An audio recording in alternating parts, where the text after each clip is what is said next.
It's also the ability that we have to focus on the great work of some area foundations. And we're here with the Wes Leonard Foundation this morning. We're talking with Wes's mom, Jocelyn. Thanks for joining us today. I have to say that as a mom, I'm so touched by the way that you have moved forward here in making sure the loss of your son has spurred communities to action and making sure we don't lose anybody else in such a senseless way. Tell us about your work.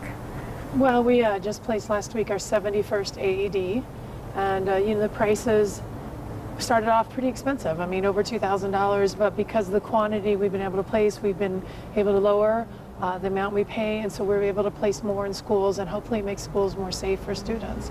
My biggest issue is that 18 months ago, my son died in front of my eyes because we weren't prepared, and we didn't have an emergency response plan, and we didn't recognize what we were seeing.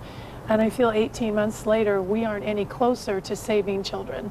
Though I will say we saved one in Wayland, and we've had some great saves, but we need to mandate it. And that's what, you know, the Wes Leonard Heart Team, we want to make sure people are aware. We have AEDs, but we also want a bill to be passed, and it's 5521 in the House, and it's just sitting there. And we hope moms and dads, grandparents and teachers and kids will just say, hey, we want that to be voted on. What can people do? Because there was, as you were sharing with me, there was a loss of a young man playing basketball at a rec center, which is mandated actually by law for them to have it, but they didn't recognize what they saw, and he was not given that second chance of life. And you know, his parents didn't know he was sick. And that's the issue, is every 300 students that walk in our door, one of them has an undiagnosed heart issue.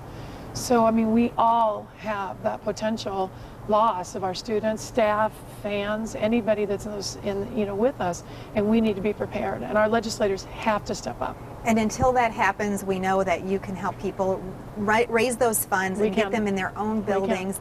The Wes Leonard Foundation, you have a great website. WesLeonardHeartTeam.org.